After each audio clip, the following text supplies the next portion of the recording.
जे तेरा ख्याल ना आवे ताए Good morning everyone. How are you all? I hope you all are doing great. So welcome back to my channel guys, and if you're new to my channel don't forget to like, share, comment and subscribe. So guys, आज हम बहुत ही sensitive topic के ऊपर बात करने वाले हैं and मुझे लगता है ये जो प्रॉब्लम है ये हर तीसरी वीमेन की है आज के टाइम पे। एंड ये क्यों है, इसके बहुत सारे रीज़न है। हम रीज़न्स के ऊपर ज़्यादा बात नहीं करेंगे, लेकिन हाँ, I will let you know everything just based upon my experience. जो मेरा पर्सनल एक्सपीरियंस है मैं उसके बेस पे आपको ये सारी चीज़ें शेयर करना चाहती हूँ, जिससे हो सकता है कुछ लेडीज़ को जो है वो हेल्प भी मिले, जैसे कि मुझे मिली है। सो जिसको पता नहीं है, I am running in my third trimester and third trimester में भी अभी जो है वो आज हो गई है आपकी 12, आज है 12 तो मेरी जो ईडीडी है वो अभी 7 अप्रैल की है। बट मेरा लास्ट जो यूएसजी होना है, अल्ट्रासाउंड होना है, उसके बेस पे मैं आपको फिर कंफर्म करके पूरा बताऊंगी कि मेरी ईडीडी क्या है। कि अभी मैं आपको बता दूंगी, अगर वो बाद में चेंज कर देंगे तो फिर मतलब ज़रूरी नहीं है कि मैं आपको वही बताऊं। अभी तो हो सकता है वो चेंज भी हो सकती है, इसीलिए मैं आपको जब खुद कंफर्म हो जाऊंगी तभी मैं आपको ईडीडी अपनी शेयर करूंगी। तो आज का जो गाइस टॉपिक है वो है how I conceived with PCOS PCOD. तो आप सबको पता होगा, एक मतलब एक लाइफस्टाइल डिसऑर्डर होता है वो PCOS PCOD, polycystic ovarian syndrome जिसको हम बोलते हैं। ठीक है, तो इसमें कई बार क्या होता है कि यूट्रस के अंदर उसमें गांठें बन जाती हैं, कुछ फाइब्रॉइड जिसको बोलते हैं, कुछ ऐसा हो जाता है जिसकी वजह से हमें कंसीव करने में प्रॉब्लम होती है। एंड इसके भी मतलब ये नहीं है कि इसमें फाइब्रॉइड ही हो, आपको ये कोई गांठ ही बने आपको यूट्रस में। इसमें ये रहता है कि ये एक लाइफस्टाइल डिसऑर्डर रहता है, आपके खाने पीने पे, आपके लाइफस्टाइल पे डिपेंड करता है पूरा। तो अगर मान लो आप बहुत चबी हो तब भी हो सकता है, बहुत ज़्यादा आप ओवरवेट हो तब भी हो सकता है, आप जंक फूड खाते हो, हेल्दी फूड नहीं लेते हो, आप एक्सरसाइज नहीं करते हो और तला भुना सारी चीज़ें ये सब खाते हो, तो आपको ये प्रॉब्लम हो सकती है। सो इसीलिए हमें अपना लाइफस्टाइल जो है वो बहुत मेंटेन करके चलना होता है। फूड हैबिट्स हमें बहुत अच्छे से अपनी रखनी होती है, कुछ भी ऐसे वैसे नहीं खाना चाहिए जिससे हमें लगता है कि, तो हमें कुछ भी ऐसा नहीं खाना चाहिए जिससे हमें ये पीसीओएस और पीसीओडी की प्रॉब्लम हो जाए। तो मैं अपने बारे में अगर आपको बताऊं तो मुझे आज से 4 साल पहले पीसीओएस वो जो है डिटेक्ट हुआ था।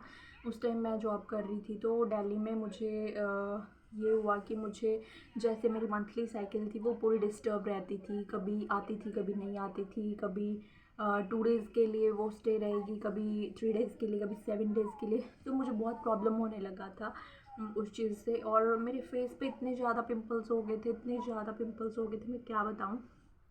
तो अगर आपको पता होगा तो वहाँ पे रजौरी गार्डन में, आई थिंक सो, वहाँ पे डॉक्टर दादूस करके दिल्ली में एक डर्मेटोलॉजिस्ट है। तो मैं उसके पास में गई अपनी स्किन दिखाने के लिए, and I was not aware कि I am suffering from PCOS. लेकिन जब मुझे डिटेक्ट हुआ तब मुझे पता भी नहीं था कि ये टर्म होती क्या है। मतलब पढ़ा था मैं बायो स्टूडेंट हूँ, मैंने पढ़ा था इस बारे में, लेकिन इतना ज़्यादा मुझे नहीं था कि हाँ पीसीओएस में ये होता है वो होता है, ये सब चीज़ें होती है। उसमें आपकी मंथली साइकिल सबसे पहले डिस्टर्ब है, तो आप समझ जाइए कि आपको पीसीओएस हो सकता है।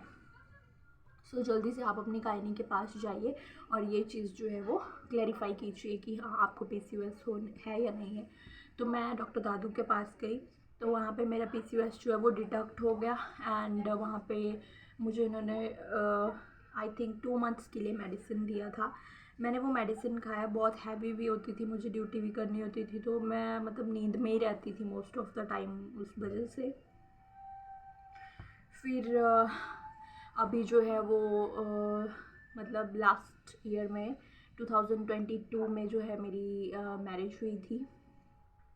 अक्टूबर में। तो जैसे मेरी मैरिज हो गई उसके बाद में जो है वो तब भी मुझे PCOS डिटेक्ट हुआ। एंड हमने जब कंसीव करने का प्लान किया आफ्टर 7 मंथ जो है वो हमने प्लान किया। हमने मतलब कोई प्रिकॉशन नहीं लिया, कुछ नहीं लिया। हम चाहते थे कि नहीं यार कोई बात नहीं, अगर बेबी हो भी जाता है तो वेल एंड गुड। ऐसा हमें नहीं था कि अभी हमें प्लान नहीं करना है। तो मैंने सोचा कि चलो कोई बात नहीं, हो भी जाएगा बेबी, इट्स ओके। बट यार इट्स बिन 7 मंथ्स की मैं कंसीव नहीं कर पा रही थी। कभी हो जाते थे जैसे 1 वीक जो है वो पास हो जाएगा तो उसके बाद में जो है वो मुझे प्रॉब्लम होना स्टार्ट हो जाता था, फिर से मुझे जो है वो मेंसेस आ जाती थी। तो ये ज़्यादा प्रॉब्लम रहने लगी मेरे साथ में। फिर मैंने यहीं पे आर्मी हॉस्पिटल में चंडीगढ़ में ही दिखाया। तो गाइस मैंने जो है वो पपाया भी खाया एंड टच वुड मेरे साथ कोई भी मिसहैपनिंग नहीं हुई है। मुझे पता नहीं था उस टाइम पे कि I have already conceived. And मैंने सारे काम किए जितने भी होते हैं घर के काम, ये वो सारे काम किए मैंने। एंड जब जब मैं प्रिकॉशन लेती थी, मैं कोई काम नहीं करती थी, मुझे लगता था 1 वीक ऊपर हो गया, मैं कुछ नहीं करती थी एंड उसके बाद में भी मिसहैपनिंग हो जाती थी। तो ये भगवान के ऊपर भी होता है, जो गॉड ने करना होता है वही है। तो उन्होंने हमारे लिए बहुत से प्लान्स बना के रखे होते हैं जो कि सक्सेसफुल होते हैं ऑन टाइम। तो मेरे साथ भी कुछ ऐसा ही हुआ। फिर अगस्त में 7 ऑफ अगस्त को मुझे फील हुआ कि मुझे जो है वो पीरियड्स नहीं आए। तो मुझे फील हुआ कि कुछ हो सकता है, लेकिन आई was not sure at that time. और मेरे पास में जो है वो प्रेगनेंसी किट्स होती हैं वो भी नहीं थी उस टाइम पे। एंड मैं हमेशा रखती थी बट उस टाइम पे नहीं थी। जिस मंथ में मैंने कंसीव किया उस मंथ में नहीं थी मेरे पास। तो as one of my friend I have asked her कि अगर आपके पास है तो प्लीज़ गिव मी दैट, क्योंकि हवा चल रही है ना, मैंने ये कर्टन के ऊपर रखा है नहीं तो लाइट पड़ती। तो मैंने उनको बोला कि प्लीज़ यार आप मुझे प्रेगनेंसी किट दे दो। मैं अभी अपने हस्बैंड को डिस्क्लोज़ नहीं करना चाहती ये चीज़ें कि मेरे दिमाग में ये चल रहा है, क्योंकि हर मंथ वही डिसअपॉइंटमेंट होती थी। एंड कभी एक लाइट सी आ भी गई लाइन तो फिर बाद में मिसहैपनिंग हो जाती थी। So it was so painful. तो मैं नहीं चाहती थी कि जो पेन मुझे होगा अगर नहीं हुआ तो वही पेन मेरे हस्बैंड को भी सहना पड़े, इसलिए मैंने उनको नहीं बताया पहले।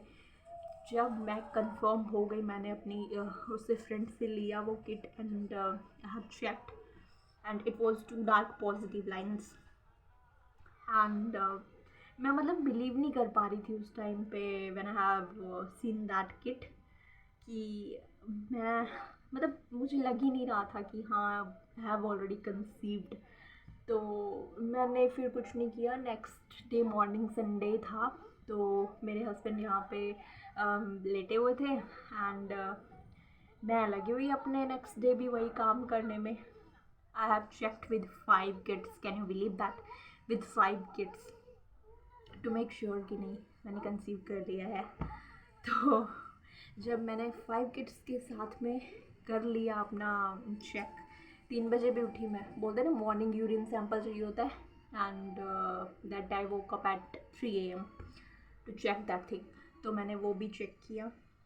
उसके बाद में मैंने 6 o'clock फिर किया एंड लास्ट डे तो मैंने किया ही हुआ था। फिर तो मैंने आर्मी हॉस्पिटल में जैसे दिखाया तो मैंने उनको बताया कि I want to conceive and but I am suffering from PCOS and I am also aware about it. तो उसने डॉक्टर ने जो मुझे बोला कि ओके ठीक है हम आपको कुछ मेडिसिन दे रहे हैं, लेकिन जो उन्होंने मेडिसिन दी ना वो बहुत ज़्यादा हैवी थी, बहुत ही ज़्यादा। और उसमें क्या होती है वो कॉन्ट्रासेप्टिव पिल्स जो होती है जिससे बेबी नहीं होते हैं, वो भी उन्होंने एक टैबलेट उसमें इंक्लूड कर दी। तो मैंने अपने हस्बैंड को बताया, मैं कोई भी मेडिसिन ऐसे नहीं लेती हूँ, मैं पूरा उसका देख लेती हूँ पहले नेट पे कि हाँ क्या है क्यों है कैसे है। तो ये चीज़ मेरे में अच्छी है। तो मैंने देखा तो वो थी कॉन्ट्रासेप्टिव पिल्स एंड मैंने अपने हस्बैंड को बताया कि अगर ये मुझे कॉन्ट्रासेप्टिव पिल्स दे रहे हैं और PCOS में वो देते हैं, तो अगर मुझे कॉन्ट्रासेप्टिव पिल्स देते हैं तो मैं कंसीव कैसे कर पाऊँगी? मैं कंसीव कर ही नहीं सकती जब तक वो टैबलेट मैं खाऊंगी। तो गाइस मैं सच बताऊं, मैंने कुछ भी नहीं किया। मैंने आंवला वामला ले लिया। आंवला जो आता है विंटर में तो स्पेशली आता है, समर में भी होता है। मैंने वो खाना स्टार्ट कर दिया थोड़ा, तो उससे तो ये हो गया, चलो ठीक है। मतलब स्किन में मेरा एक चीज़ और मैं आपको बता देती हूँ, दवा से बड़ी दुआ होती है। दवा भी होती है लेकिन उससे बड़ी दुआ होती है, और आपका खुद पे विश्वास। सर में हम पहाड़ियों को बहुत प्रॉब्लम होता है, तो वो बिलीव था मुझे अपने ऊपर कि नहीं यार मैं ठीक हो जाऊंगी। मैंने उसी दिन से अपने हस्बैंड को बोला कि मैं ये मेडिसिन नहीं खाने वाली। तो मैंने वो मेडिसिन जो है वो बिल्कुल भी नहीं खाई, बिल्कुल भी नहीं। एंड मैंने सिर्फ नेट पे मैंने सर्च किया, तो मैंने फॉलिक एसिड की टैबलेट्स लेना स्टार्ट किया कंसीव करने से 3-4 महीने पहले। क्योंकि कंसीव नहीं हो पा रहा था, मुझे प्रॉब्लम आ रही थी, तो मैंने सोचा, मैंने फॉलिक एसिड के बारे में बहुत पढ़ा था, सुना था, तो मैंने बस वही किया। सिर्फ फॉलिक एसिड ही मैंने खाना स्टार्ट किया। एंड फॉलिक एसिड लेने के बाद में मुझे पता नहीं था कि आई हैव कंसीव्ड, क्योंकि मैंने और कोई दवाई नहीं खाई। कॉन्ट्रासेप्टिव पिल्स तो मैंने सोचा भी नहीं उसके बारे में, बट हाँ मैंने वो किया, फॉलिक एसिड लिया। तो मुझे पता नहीं था। मैंने जो आई थिंक हाँ जुलाई में मैंने 2 जुलाई की मेरी LMP है, तो मैंने जुलाई में जो है वो कंसीव कर लिया था। लेकिन मुझे पता नहीं था, हमारे यहाँ पे क्वार्टर में विज़िट भी था, तो काम बहुत होता है जब विज़िट होता है, तो कोई चेयर्स कहीं से अरेंज करो, ये करो। मैंने सारा सारा काम किया मैंने। इवन तो मैंने पपाया बोलते हैं नहीं खाना चाहिए इन अर्ली प्रेगनेंसी, बाद में भी नहीं खाना चाहिए वैसे। तो उस टाइम पे मैंने, जब मैं श्योर हो गई विद 5 किड्स, तब मैंने अपने हस्बैंड को दिखाई। मैंने उनको बोला, मैं क्या बेबी सुनो देखो, ये मैं आपको कुछ दिखाना चाहती हूँ, आप आइज़ क्लोज करो अपनी। एंड मैं इतने ज़ोर से चिल्लाई, इतने ज़ोर से चिल्लाई, एंड ही वॉज लाइक, आपको पता है ना जेंट्स की कैसी वो होती है, कैसे फील करते हैं वो, कैसे जब उनको कोई सरप्राइज़ दिया जाता है तो उनका रिएक्शन वैसे ही था। बोलते सच में यार अक्षु, सच में? या हाँ भाई सच में। फिर बस इसी तरह से हमें पता चला था। तो मैं यही बोलना चाहती हूँ कि आप अपने लाइफस्टाइल में चेंजेस लाएं, और मेरे हस्बैंड का इसमें बहुत बड़ा योगदान रहा है। वो इसीलिए क्योंकि वो खुद भी ड्यूटी जाते थे, और शाम के रात को, मतलब शाम के टाइम पे हम लोग जो है वो वर्कआउट करने जाते थे। एंड वहाँ पे जिमिंग मशीन वगैरह लगी हुई है पार्क में, तो हम वहाँ पे जाते थे, और वो मेरे से बहुत हैवी वर्कआउट करवाते थे उधर। तो उस चीज़ से भी मैं ठीक हुई हूँ। And finally I conceived, and right now I am running in my 8th month of pregnancy. तो हम लोग तो बहुत हैप्पी हैं। एंड मैं भगवान से प्रे करती हूँ, जिन जिन को PCOD PCOS से कोई भी प्रॉब्लम है, वो प्लीज़ आप अपने भगवान पे और खुद पे आप भरोसा रखिए, एंड आपको भी जल्दी से कंसीव हो जाएगा। सो ये थी मेरी PCOS स्टोरी। तो आप आज के लिए इतना ही, बहुत लॉन्ग वीडियो हो गई है, sorry for that. But if you new to my channel, don't forget to like share comment and subscribe.